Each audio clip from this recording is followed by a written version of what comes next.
নমস্কার, your internet school চ্যানেলে তোমাদের সকলকে স্বাগত। তো আজকে আমরা তোমাদের ক্লাস 8-এর পরিবেশ ও বিজ্ঞান বিষয়ের 11 নম্বর অধ্যায় অর্থাৎ আমাদের চারপাশের পরিবেশ ও উদ্ভিদ জগৎ এই অধ্যায়ের প্রথম পর্বের আজকে ভিডিও বানাবো। আজকে তোমাদের সঙ্গে আলোচনা করব পরিবেশে গুরুত্বপূর্ণ কিছু গাছ এই টপিকটা নিয়ে। এই টপিকের বই অনুসারে যা যা যাবতীয় ইম্পর্টেন্ট কী কী প্রশ্ন আসতে পারে এই সমস্ত নিয়ে আলোচনা করব, ঠিক আছে? তো দেরি না করে চলো ভিডিওটা শুরু করা যাক। তো প্রথমে বলেছে আমাদের চারিদিকে আমরা যেসব গাছ দেখি তাদের থেকে আমরা খাবার, ওষুধ, জামা কাপড় বা ঘরবাড়ি তৈরির উপকরণ জোগাড় করি। কিভাবে? যেমন ধরো তোমার বাড়ির কাছে ধরো একটা নারকেল গাছ আছে, তাহলে সেই নারকেল গাছ থেকে তুমি নারকেল খাবার হিসাবে খাচ্ছ। আবার ওই নারকেলের শাঁসটা থেকে তুমি আবার নারকেলের তেল ব্যবহার করতে পারছো, ঠিক আছে? আবার ওষুধ যেমন ধরো তুমি তোমার বাড়িতে হচ্ছে তুলসী গাছ আছে, তাহলে তুমি সেই তুলসী গাছের তুলসী পাতার রস ঠান্ডা লাগলে তুমি ওষুধ হিসাবে ব্যবহার করতে পারছো। এবার হচ্ছে জামা কাপড়, ঘরবাড়ি তৈরির উপকরণ ধরো বাঁশ ঝাড় আছে তোমার, ঠিক আছে? মানে বাড়ির ভাগে আছে ধরো বাঁশ ঝাড়, তাহলে সেই বাঁশ ঝাড় থেকে তুমি বাঁশ নিয়ে হচ্ছে ঘরবাড়ি তৈরির উপকরণ হিসেবে ব্যবহার করতে পারো। এবার বলছে গাছ খাবার তৈরির সময় যে অক্সিজেন গ্যাস বাতাসে ছেড়ে দেয় ও অন্যান্য জীবেরা শ্বাসকার্যের জন্য সেই গ্যাস ব্যবহার করে। গাছেরা জীবজন্তু থাকার জায়গা আর খাবার হিসাবেও কাজ করে। বিভিন্ন জীবজন্তু কী হচ্ছে গাছেতে আশ্রয় করছে, ঠিক আছে? মানে গাছটাই হচ্ছে তাদের ঘরের মতো ব্যবহার করছে, আর খাবার হিসাবেও কাজ করে, ঠিক আছে? মানে খাদ্য হিসাবে গ্রহণ করছে। এছাড়া পরিবেশ থেকে দূষক পদার্থ শুষে নিয়ে দূষণের মাত্রা কমায়, জমির সার তৈরি করে, এমনকি মাটির জৈব পদার্থের পরিমাণ বাড়াতেও সাহায্য করে। কোনো কোনো গাছের অংশ বা সমগ্র দেহ সার হিসেবে ব্যবহৃত হয়। পরিবেশের তাপমাত্রা, বৃষ্টিপাত, বায়ুপ্রবাহ নিয়ন্ত্রণে গাছের ভূমিকা পালন করে। গাছেরা নানা ভূমিকা পালন করে। নানা শিল্পের উপকরণ রূপেও গাছের নানা অংশ ব্যবহৃত হয়, ঠিক আছে? এইটা গেল তোমাদের ভূমিকা পোর্শন। এইবার এক একটা করে বলবে। ফার্স্টে তোমাদের এখানে আলোচ্য বিষয় হচ্ছে বাঁশ সম্পর্কে বিভিন্ন কথাবার্তা বলবে। তাহলে এই প্রশ্নটা আসে, বাঁশ হচ্ছে কী জাতীয় উদ্ভিদ? এইটা একদম রেডি রাখতে হবে, ঠিক আছে? বাঁশ এক ধরনের বহুবর্ষজীবী নিরেট পর্ব ও ফাঁপা পর্ব মধ্যযুক্ত চিরসবুজ উদ্ভিদ, ঠিক আছে? পর্ব মধ্যটা হচ্ছে এর ফাঁপা থাকে, মানে ভিতরটা ফাঁপা, আর নিরেট পর্বটা হচ্ছে শক্ত হয়, ঠিক আছে? এদের কাণ্ড লম্বা নলের মতো এবং শাখা প্রশাখার পরিমাণ কম, ঠিক আছে? পৃথিবীতে যে সমস্ত গাছ খুব দ্রুত বাড়ে তাদের মধ্যে অন্যতম হলো বাঁশ। এটা হচ্ছে একটা ইম্পর্টেন্ট লাইন। প্রতি 24 ঘন্টায় কোনো কোনো বাঁশের প্রায় 100 সেমি বৃদ্ধি হয়। মানে 24 ঘন্টায় একটা বাঁশ 100 সেন্টিমিটার করে বেড়ে যায়, ঠিক আছে? সব ঋতুতে এবং সব ভৌগোলিক অঞ্চলে এর বৃদ্ধির হার সমান নয়। মানে এই যে 100 সেমি বাড়ছে, এটা ধরো আমাদের এখানে ওই বাঁশ গাছটা 24 ঘন্টায় 60 সেমি বাড়ছে, ঠিক আছে? সেই জন্য বলছে যে সব জায়গায় এইটা সমান নয়। আবহাওয়া, প্রাকৃতিক বিভিন্ন পরিবেশ এর ওপরে নির্ভর করে, ঠিক আছে? এবার হচ্ছে একটা টুকরো কথা, এটা খুবই ইম্পর্টেন্ট। অধিকাংশ বাঁশে অনিয়মিতভাবে ফুল আসে। অনেক বাঁশ গাছে 65 বা 120 বছর অন্তর অন্তর ফুল ফোটে, ঠিক আছে? এইটা ইম্পর্টেন্ট। বাঁশ গাছে ফুল ফোটা নিয়ে বিজ্ঞানীদের মধ্যে নানা মত চালু আছে। কেউ কেউ মনে করেন যে পরিবেশগত প্রভাবে বাঁশ গাছে যখন বিপদ ঘণ্টা বাজতে থাকে, এই ফুল ফোটাটাকেই বিপদ ঘণ্টা বলা হচ্ছে, তখন বাঁশ গাছ তার অঙ্গজ বৃদ্ধি বন্ধ করে জননগত বৃদ্ধিতে মনোনিবেশ করে। তখন তার দেহের সমস্ত শক্তিকে ফুল ফোটানোর কাজে ব্যবহার করে। ফুল ফোটার পরই বাঁশ গাছের মৃত্যু হয়। বাঁশ গাছে যখন মাস ফ্লাওয়ারিং ও ফল হওয়ার ঘটনা ঘটে তখন সেই অঞ্চলে ইঁদুর জাতীয় প্রাণীদের অত্যধিক হারে সংখ্যা বৃদ্ধি ঘটতে থাকে। তারা তখন শস্যক্ষেত্রে ও গুদামের শস্য খেয়ে ও শস্য হানি ঘটিয়ে দুর্ভিক্ষের সম্ভাবনা সৃষ্টি করে। আর টাইফাস, প্লেগ, অন্যান্য ইঁদুরবাহিত রোগের সম্ভাবনা বেড়ে যায় এবং এর থেকে মহামারী পর্যন্ত হতে পারে। অন্যদিকে প্রচুর সংখ্যক বাঁশের একসঙ্গে মৃত্যু ঘটার ফলে নতুন বাঁশ তৈরি না হওয়া পর্যন্ত স্থানীয় মানুষ এক সমস্যার মুখোমুখি হয়।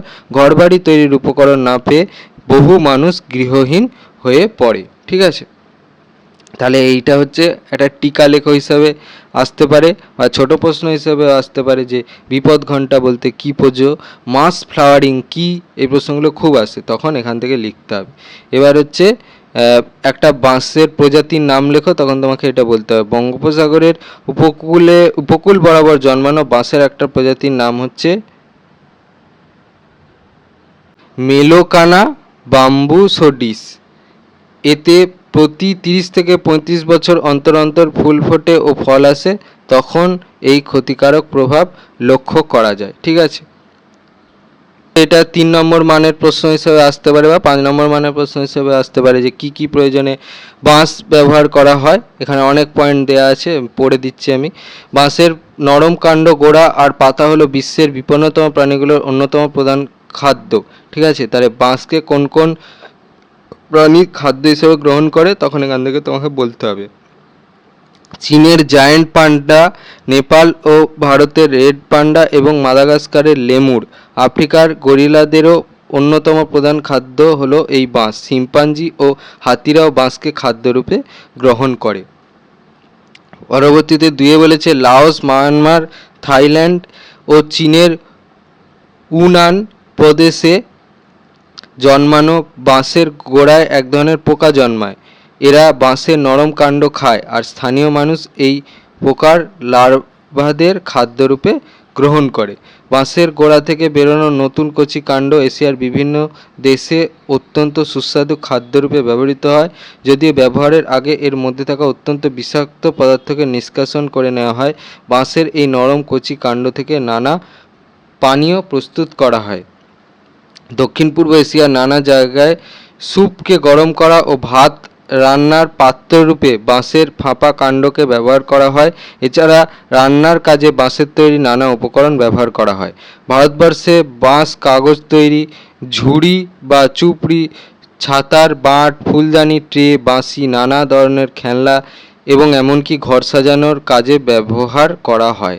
এবার হচ্ছে এই প্রশ্নটা খুব আসে, তবাসির কি, তবাসিরের ঔষধি গুণ বর্ণনা করো। এইটা কিন্তু রেডি রাখবে, এই 6 নম্বর পয়েন্টটা। ঠিক আছে, এখান থেকে কি কি প্রয়োজনে বাঁশ ব্যবহার করা হয় অনেক পয়েন্ট আছে, তো এই পয়েন্টটা অবশ্যই রাখবে রেডির ভিতরে। আর এছাড়াও এই 4টে মতো পয়েন্ট রেডি রাখবে। ঠিক আছে, ব্যাম্বুসা অরুন্ডিনাসিয়া নামক বাঁশের পর্বমধ্যে সিলিকন ডাইঅক্সাইড ও সিলিসিক অ্যাসিড সমৃদ্ধ তবাসির নামক এক গুরুত্বপূর্ণ ওষুধ প্রস্তুত হয়, যা হাঁপানি, সর্দি কাশি ও নানা সংক্রামক ব্যাধির চিকিৎসায় ব্যবহার করা হয়। সাথে বলেছে দক্ষিণ ও দক্ষিণ পূর্ব এশিয়ায়, দক্ষিণ প্রশান্ত মহাসাগরীয় অঞ্চলের, মধ্য ও দক্ষিণ আমেরিকার কোনো কোনো অঞ্চলে বাঁশ হলো মানুষের ঘরবাড়ি তৈরির অন্যতম উপকরণ।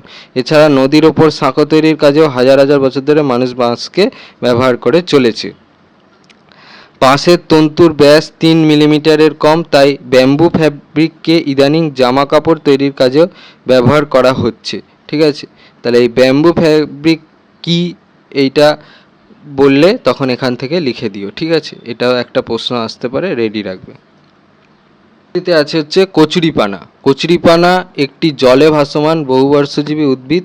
প্রতিটি গাছে বছরে প্রায় 1000 এর বেশি বীজ তৈরি হয় এবং এরা প্রায় 24 বছর বেঁচে থাকে। কচুরিপানা কি জাতীয় উদ্ভিদ, এইটা আসতে পারে। ঠিক আছে, রেডি রাখবে। আর এইগুলো সব ড্যাশ পূরণ হিসাবে আসবে। ঠিক আছে, সেই জন্য রেডি রাখতে হবে। এর বংশবৃদ্ধির হার এতই বেশি যে মাত্র 2 সপ্তাহের মধ্যে এদের সংখ্যা দ্বিগুণ হয়ে যায়। উত্তর আমেরিকা 1884 সালে যখন দক্ষিণ আমেরিকা থেকে একে প্রথম আনা হয়েছিল, তখন প্রতি বর্গমিটারে জন্মানো 50 কেজি কচুরিপানার জন্য ফ্লোরিডার সমস্ত জল চলাচলের পথ রুদ্ধ হয়ে গেছিল। রুদ্ধ মানে হচ্ছে বন্ধ হয়ে গেছিল আর কি। যদি কচুরিপানার সংখ্যা নিয়ন্ত্রণ না করা হয়, তবে পুকুর ও হ্রদের জলকে খুব অল্প সময়ের মধ্যে ঢেকে দেয়, ফলে জলের প্রবাহ কমে যায়, অন্যান্য উদ্ভিদদের সূর্যের আলো পাওয়া থেকে বঞ্চিত করে এবং জলে অক্সিজেনের মাত্রা কমিয়ে দেয়। এতে জলে থাকা মাছ ও কচ্ছপের মৃত্যু হয়। অতি সংখ্যায় কচুরিপানার জঙ্গলে বংশবৃদ্ধি করে। এডিস মশারা এক ধরনের শামুক আছে যা মানুষের এক মারাত্মক কৃমিঘটিত রোগ ছড়ায়। এই শামুকও কচুরিপানার জঙ্গলে বাস করে। মানুষের নানাবিধ কার্যাবলীর ফলে যেসব জলাশয়ে পুষ্টি পদার্থের যোগান বেড়ে যায় সেখানে কচুরিপানার বাড়বাড়ন্ত চোখে পড়ে। গ্রামগঞ্জের জলাশয়ে কচুরিপানার সংখ্যা বৃদ্ধি এক জ্বলন্ত সমস্যা। এবারে আছে হচ্ছে কি কি প্রয়োজনে কচুরিপানা ব্যবহার করা হয় বা কচুরিপানার অর্থনৈতিক প্রয়োগ উল্লেখ করে। এই প্রশ্নটা খুব আসে, এটা তোমাকে রেডি রাখতে হবে, ঠিক আছে, এটা কিন্তু ইম্পর্টেন্ট। পৃথিবীর বিভিন্ন দেশে কচুরিপানাকে নানাভাবে ব্যবহার করার পরিকল্পনা গ্রহণ করা হয়েছে। ফিলিপিন্স, থাইল্যান্ড, ভিয়েতনামে কচুরিপানার কাণ্ডকে এমব্রয়ডারি নাম কাজে ব্যবহার করা হয় এবং বস্ত্রশিল্পে তন্তুর উৎসরূপে ব্যবহার করা হয়। শুকনো কাণ্ডকে ব্যবহার করে ঝুড়ি ও নানা ফার্নিচার বানানো হয়। কচুরিপানার তন্তুকে কাগজ তৈরির কাঁচামাল হিসেবে ব্যবহার করা হয়। তাহলে এই প্রশ্নটা আসতে পারে যে কাগজ তৈরির জন্য ব্যবহার করা হয় এমন দুটো উদ্ভিদের নাম লেখো। মানে কঠিন প্রশ্ন হলে এটা আসতে পারে, তখন তোমাকে লিখতে হবে হচ্ছে বাঁশ আর কচুরিপানা। কচুরিপানায় নাইট্রোজেনের বেশি থাকায় এটিকে বায়োগ্যাসের উৎসরূপে ব্যবহার করা হয়। তাহলে কোন উদ্ভিদকে বায়োগ্যাসের উৎসরূপে ব্যবহার করা হয়, বায়োলজিতে যদি প্রশ্ন আসে তখন তোমাকে এটা লিখতে হবে কচুরিপানা। কচুরিপানার সহ্য ক্ষমতা অত্যধিক বেশি। ভারী ধাতুর শোধন ক্ষমতা বেশি হওয়ায় বের হওয়া নোংরা দূষিত জল থেকে cadmium, chromium, cobalt, nickel, lead ও মার্কারির মতো ক্ষতিকারক ধাতুকে শোধন করতে পারে, ফলে জল দূষণমুক্ত ও ব্যবহার উপযোগী হয়। সোনার খনি অঞ্চলে জল নির্গত সায়ানাইড শোষণ করে জলকে বিষমুক্ত করে। আর্সেনিক সমৃদ্ধ পানীয় জল থেকে কচুরিপানা আর্সেনিককে অপসারিত করে। নাইট্রিফিকেশন পদ্ধতিতে নাইট্রোজেন আবদ্ধকরণে কচুরিপানার মূলে বসবাসকারী ব্যাকটেরিয়া গুরুত্বপূর্ণ ভূমিকা পালন করে।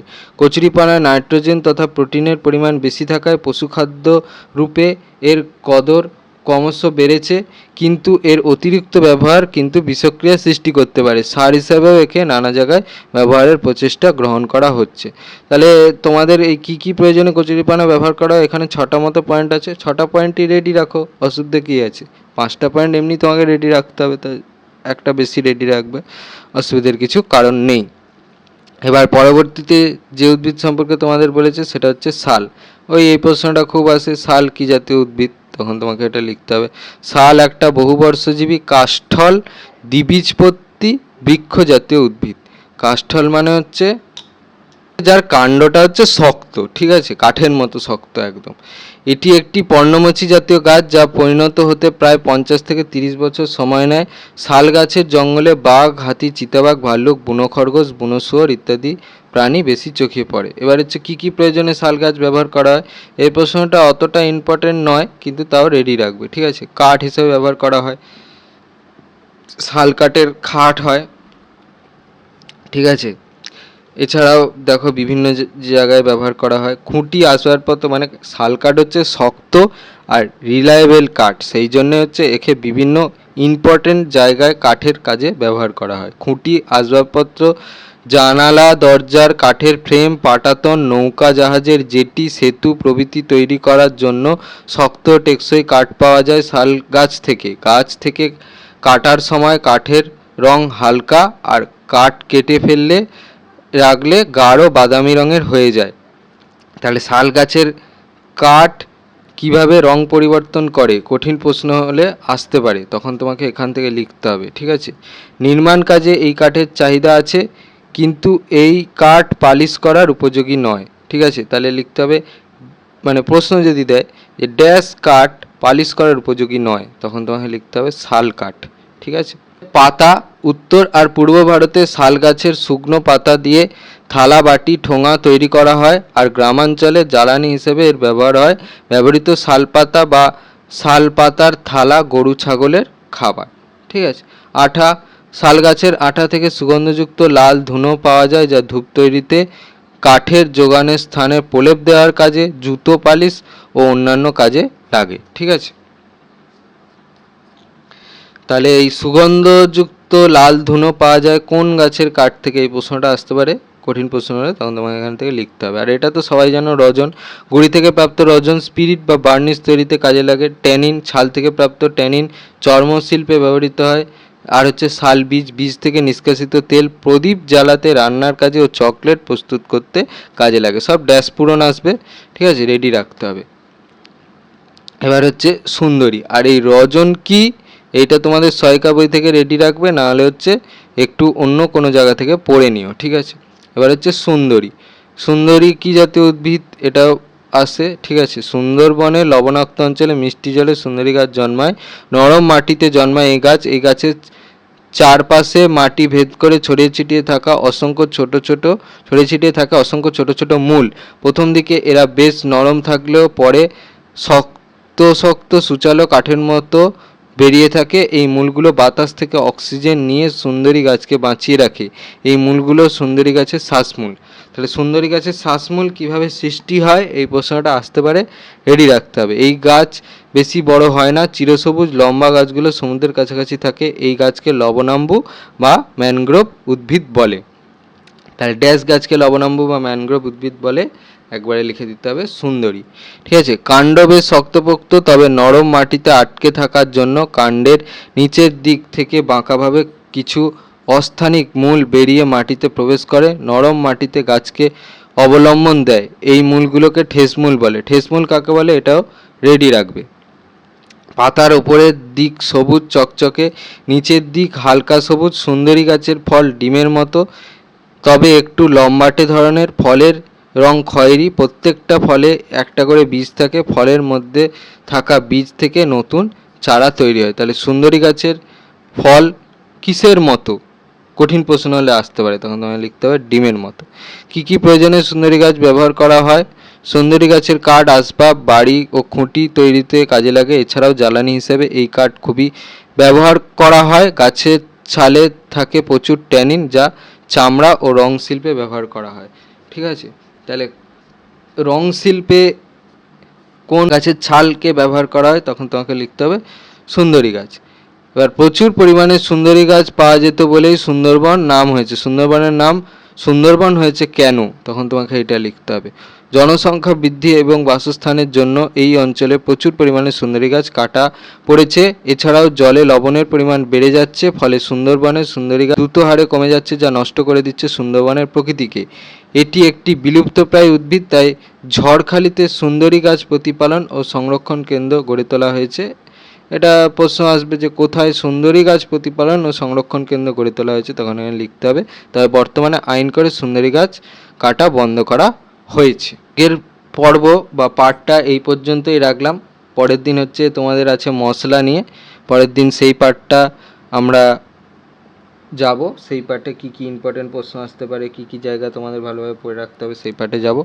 আজকের জন্য এই পর্যন্তই। তো তোমাদের যদি এই ভিডিওটা ভালো লেগে থাকে তাহলে ভিডিওটাকে অবশ্যই লাইক করে দাও এবং আমাদের চ্যানেলটাকে অবশ্যই সাবস্ক্রাইব করে দাও। এই ধরনের ভিডিওর নোটিফিকেশান চটজলদি পেতে হলে আমাদের চ্যানেলটাকে সাবস্ক্রাইব করার পাশাপাশি পাশে থাকা বেল আইকনে গিয়ে অবশ্যই ক্লিক করে দাও, যাতে করে ভিডিও আপলোড হওয়ার সাথে সাথে তোমরা তার নোটিফিকেশান পেয়ে যাও। আর দেখবে ভিডিও ডেসক্রিপশানে আমাদের টেলিগ্রাম এবং হোয়াটসঅ্যাপ গ্রুপের লিঙ্ক দেওয়া আছে, সেখানে তোমরা চটজলদি জয়েন করে যাও, যাতে করে সাজেশানের পিডিএফগুলো তোমরা ফ্রিতে এবং চটজলদি কালেকশান করে নিতে পারো। আর দেখবে ভিডিও ডেসক্রিপশানে আমাদের টেলিগ্রাম এবং হোয়াটসঅ্যাপ গ্রুপের লিঙ্ক দেওয়া আছে, সেখানে তোমরা চটজলদি জয়েন করে যাও, যাতে করে সাজেশানের পিডিএফগুলো তোমরা ফ্রিতে এবং চটজলদি কালেকশান করে নিতে পারো। তো আজকের মতো ভিডিওটা এই পর্যন্তই। দেখা হচ্ছে পরবর্তী ভিডিওতে।